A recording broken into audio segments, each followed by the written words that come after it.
Hello and welcome to the Otaku Network podcast. My name is Steve. And I'm David. And we are into week 7 of the 2025 winter season. Zenshu begins with Natsuko confronting the vulture, I guess we'll call it, the vulture of criticism that's been appearing lately. They end up trapping it, her and QJ. And Destiny. And Destiny. And they learn that it's essentially the reincarnation of the original author of Tale of Perishing, like we were pretty much talking about. Woman who died in the same manner that Natsuko ends up dying not too much later after learning about her death. A woman named Tsuruyama Kametaro. So now we have this conflict between the person who's responsible for creating the story that's unraveling before her and her own ambitions to rewrite that story, even if she can't admit it to herself that she's trying to rewrite the work that she's worshipped since she was a child. Because now that she's living it, she has a lot more stake invested in the characters and their survival. The rest of the episode is Luke coming to terms with his feelings for Natsuko, expressing his terms for Natsuko, being ignored, and still trying to reach through her because his childish way of trying to get her to accept his love didn't work. And we end with them on a quote-unquote date to a hot spring when they get attacked by a lone void, and then summon a Gundam to defeat it, or to help defeat it. So the episode cuts out before Natsuko passes out when a spark of mutual affection for Luke begins to take hold. Again, Zenshu knocks it out of the park. This episode was great. It was a very comical episode, particularly with the whole situation of Luke attempting to do the I need advice for a friend to Unio, which we later find out when Luke is also having a heart-to-heart conversation with Justice, that he can't bring himself to talk with Unio about matters of love because of how much he considers Unio to be family instead of just his best friend, which Unio is eavesdropping on that conversation and goes from being angry that Luke can open up about love to Justice, but not him, to intense affection for Luke's saccharine relationship with the perverted unicorn. It was a beautiful episode, though. I loved everything about the episode today. I was giddy. We finally got the resolution to the will they, won't they. Yeah, probably. Well, it depends upon how willing she is to take action. Oh, I feel like she's going to take action now. Probably, yeah. She's pretty... She's a go-getter. Also, I think the best part that made me ugly laugh was when she let out a sigh of relief and Luke thought that a monster was coming, popped up with his sword in his hand, and he was wearing no clothes. Yeah, when they first got into the hot spring. Yeah. And all that's blocking his junk from the viewer's viewpoint is a leaf. She saw his dick. Yeah, she definitely saw the whole package. It probably had an influence on her. He has a appealing physique. Mm-hmm. It's well-defined, but not overly bulky. It's not like Destiny's. Destiny's physique is fantastic too for her. I know. But there is something about Luke and him being this boyish hero that, when you see him without his shirt on, he has that really aggressive scar that pretty much winds all the way around his body. Yeah. And she even commented on it because she was trying to convince herself that none of this is real. He's just a drawing. And then she saw his scar and she's like, there's this quote unquote drawing has history. I don't know if this is real or not. Yeah.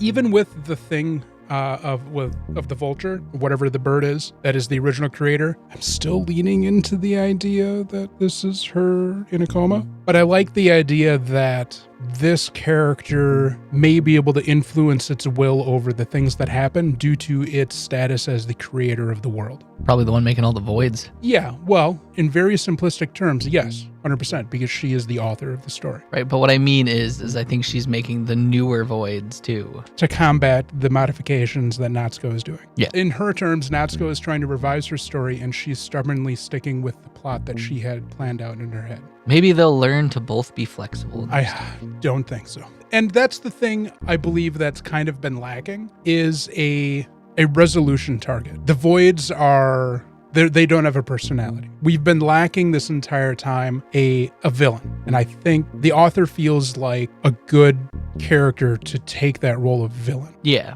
To be the one that's orchestrating all of this. It makes sense that there's no overarching villain, at least initially, because she gets plopped into this world. Yeah. She knows that the bad guys are the voids, and she's blown past their strategic planning. Well, she's blown past their villainous in the original anime that she remembers. Yeah. So she thinks that she's kind of resolved everything in a way, and there's no like overarching villain. The story just lacks an antagonist. Right. The voids are just a threat. It seems like a tale of perishing in the world. The antagonist was the like monster versus civilization correct. type villain arc. But the thing lacking in that kind of context is the motivation. Like, why? What is the purpose? What is their drive to pursue this goal? To not cease to exist. No. That was Memlin's. The voids are trying to wipe out the crystals, which, according to what everybody believes, will mean the end of everything that they know. I think with bringing in the author as this antagonist, I think it will do really well to shore up the story as a whole, to give it more meaning than just this adventure as we grow to love these characters. But honestly, it was something I wasn't thinking about until she showed up. And I didn't realize that maybe this was a piece that we were missing that wasn't making it a whole thing. All I'm going to say is I'm on board with Luxico. That's their ship name. If you want to, sure. I have constructed them a vessel and I have shipped them on the high seas. I don't think we've ever talked about the mechanics of the things that Natsuko designs. What she designs is just drawings. They've done it in the past, but I think it really highlighted it with this one where she drew the Gundam-like character and it lost its head, and the detritus from that destruction was a bunch of sheets of paper. Yep. And I really like that touch, keeping it grounded with what she's creating is just springing directly from her imagination and is only put together by the bounds of her imagination and the medium with which she details that imagination. There's so many small details. Yeah, that are just so brilliant within this story. I also think it's hilarious that conveniently that pegboard is the same one that... All right, well, we have to move on to a show that has less thought, but within its confines. They kill the Landgrave. Koinzell has used up all of his energy, passes out. Princess Thong catches him and goes like, oh wow, he's really fucking skinny. And also he apparently killed all the Valkyrie, Robo-Valkyries. Yeah, he through the power of Jesus Christ. TLDR, yes. They're escaping. They see Garen Pin. He's crying. He has a flashback of him and meeting Fargo. Even though he's older than Fargo, he calls him Big Brother, which might be a translation thing. No, that's literally what he calls him. I hate it. I was really hoping it was a translation thing. No, he's dead. You don't have to worry about it now. They get crushed by water. He dies. The lake starts draining, and then our heroes escape. Heroes. I for those of you, I air quotes really hard right there because they're not heroes. Oh God. They're just floundering along, murdering people. They're not innocent people, but they're still murdering people. And then we get to PP and Titty Mommy. The woman who ran the brothel. Yeah. They come across a bunch of sad people in the streets. They're like, what the fuck is this? They're holding a state funeral for the Landgrave because he's stir dead. The hearts of the people, and he's dead. So yay. He gets a state funeral. Yep, gets a state funeral. They still haven't found his body, so they just have a casket. They also have a casket for Fargo. Which Fargo's in. Poor Garen Pin, my man, didn't get a state burial, even though he was the real hero we wanted all along. They go to the woods. PP's like, holy shit, Koinzell, you look like shit. Weed finds them and leads them to where they've been camping out. Yeah, while Koinzell heals. Weed ex machinas himself into frame, takes them to Koinzell. Koinzell looks like a small child, emaciated. He takes them to this graveyard that he has a love boner for because people died there that he cared about. I don't care. And then they're burying the Landgrave there and Fargo, and he gets a rage boner and then decides I have to kill 6 more heroes and takes them back to the cave. And then PP decides she's gonna stay, and so does Altea. I think that's her name, Titty Mommy. And then the princess burns her cape and then finds new clothes and then decides she's also going with Koinzell, and then the episode ends. Yeah, with Weed and the other princess. The other princess, the one who he had been on a mission to rescue the entire time, they fuck off. 8-year-old Koinzell and his selection of dating sim personalities head off to take down Landgrave number 2. I hate this show. Yeah, I don't really know what to say about this show anymore. It's losing track of where it's going. The direction it's always been is Koinzell needs to reveal himself to these 7 dudes that are terrible, that have been propped up as heroes because of their own machinations and lies. And he just needs to go through the process of hunting each of them down, revealing who he is, and showing even more superpowers to defeat them, while, being momentarily put into a position of perhaps losing. And then gets weakened after using his powers. Yeah, he will go, He just ripped off Zenshu. get his ass kicked, come back, kick their ass. It's the shonen trope. He ripped off Zenshu. He ripped off Dragon Ball. He ripped off Zenshu He too. ripped off Naruto. He He used ripped all of off his- One Piece. He used all of his power, and then he got No. sleepy. He ripped off Sakamoto Days. He expended so much energy, he became emaciated. Sakamoto himself is overweight, so when he expends too much energy, he just goes back to being normal. Going back to being hot. Don't fat shame. Extra hot. Um, He goes from one hot to another hot. There we go. Koinzell turns from teenage Dirtbag. to He's literally the Weezer song. he turns from a teenager to a Shota. I hate this fucking show. I really hope Red Cat Ramen Season 2 is his next core, so I can just pick that and be happy. At this point, there's nothing to even justify Koinzell as a protagonist. Like he shows no Heroic qualities. no heroic qualities aside from like being the angel of mercy apparently, or some shit like that.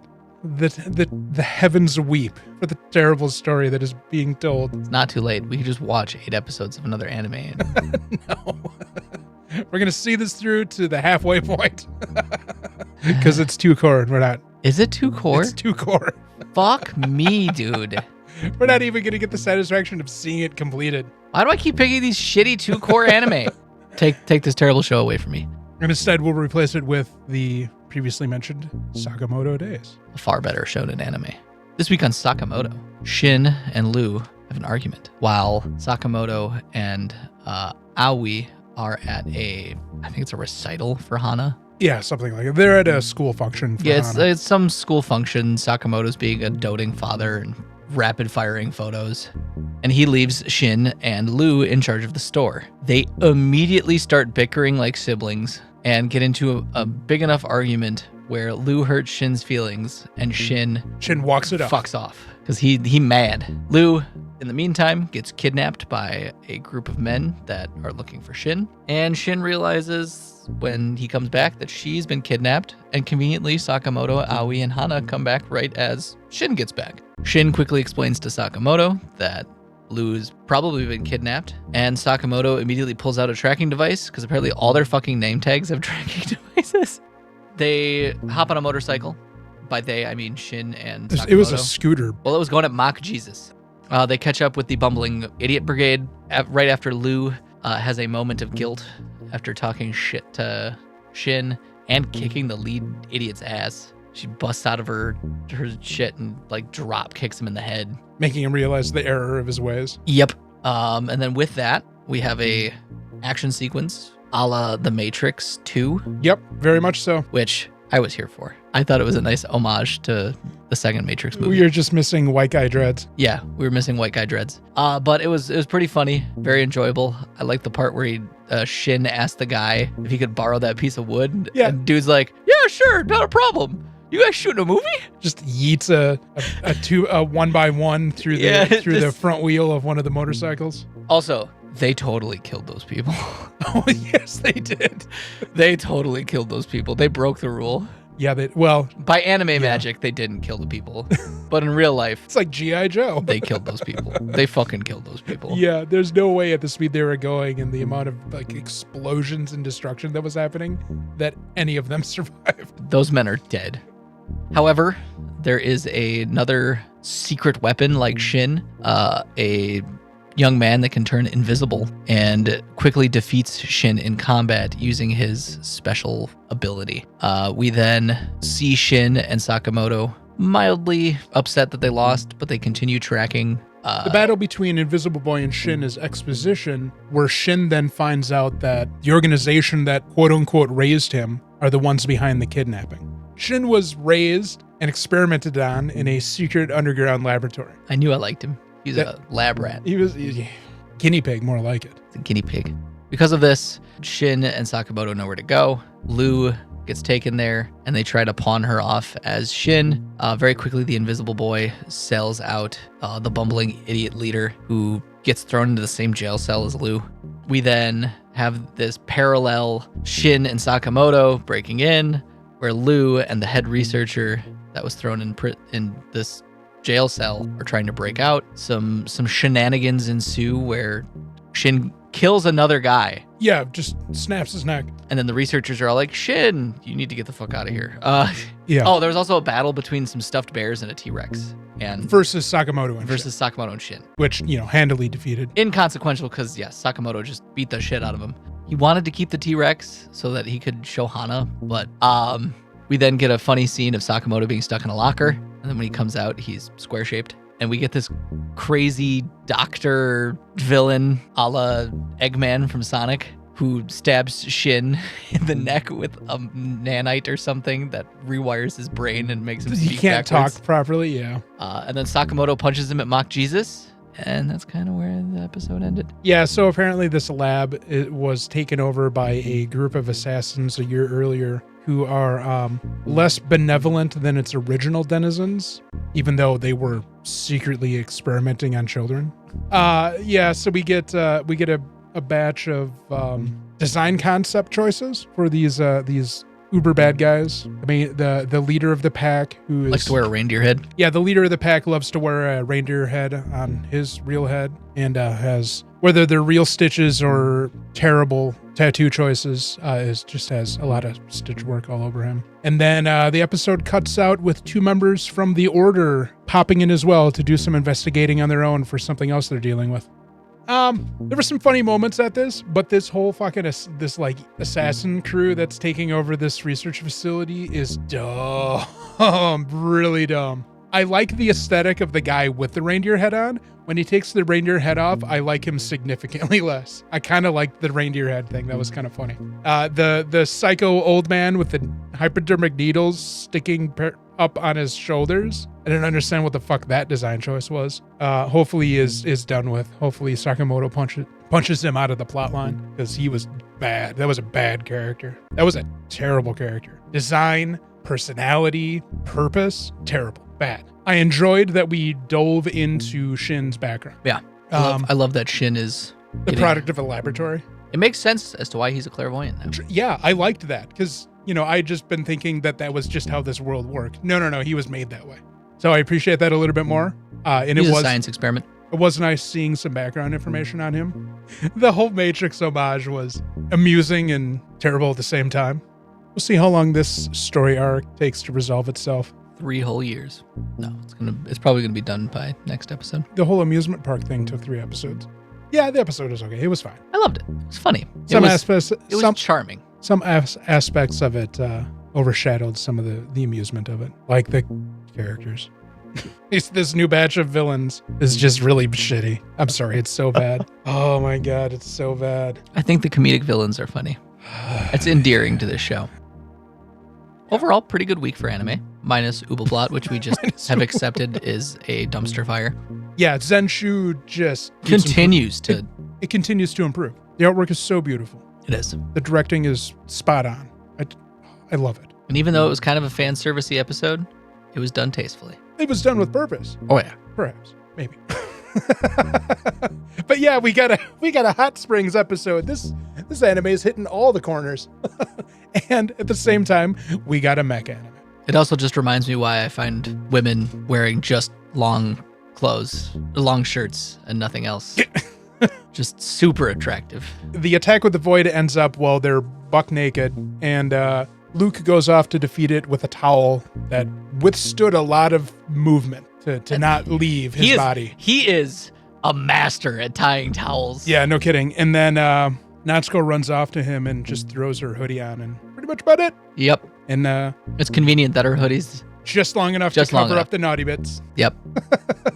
Übel Blatt doesn't care to cover up the naughty bits. And once again, we are left with a party of idiots, garter belt sporting heroes. At least Princess Thong is wearing pants now. So is the woman. Yeah, she had a skirt on. Like she wasn't just wearing a teddy with a garter belt and stocking. Yeah.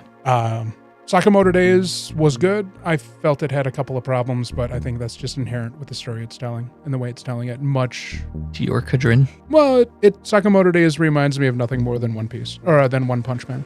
In so many different aspects, is this very much like One Punch Man. I feel like I do this bad because like I can just take a show and accept it for the world that it is and barely compare it to anything else unless it's like trying to specifically pay homage to that thing. That's because that's all I ever think about. I always watch an anime with a critical eye. That's all I do when I watch anime, is I'm analyzing it. I guess and I'm critiquing bad. it. I guess I'm bad at this. You're not bad at it. I'm the one who finds joy out of sucking all the joy out of the thing I enjoy. I can't just sit back and watch. I have to think about it. I have to analyze it. I have to critique Well, it. like I think about it, but I keep it within the context of its own world. I can't because there's so much history. There's just this entire history of anime in general that I've fallen so deeply into over the past 30 years. And I've spent a lot of time studying the academic side of it as well. Pretty show make pretty colors. It's just here to entertain. Actually, most of it's just here to sell the original source material, but that's just me. It works. I wonder if Ubel Blatt's manga volumes have been seeing a spike in sales lately. I'm sure they have. I wouldn't be surprised. Sakamoto Days. What if you could look that up? Kind of. Sakamoto Days, I think, definitely has seen a bump in sales of its manga. Can almost guarantee that. Zenshu doesn't have a manga. Zenshu is an original story, yes. I'm pretty sure we'll see Peripheral. You said this is a Mappa original, right? Yeah. Mm-hmm. I love them so much. Well, thanks again for listening. Don't forget to check out our other podcast on Wednesdays where we talk about Orb on the movements of Earth. Don't forget to like and subscribe, and come check us out on our socials and in Discord. And we'll see you in the next episode.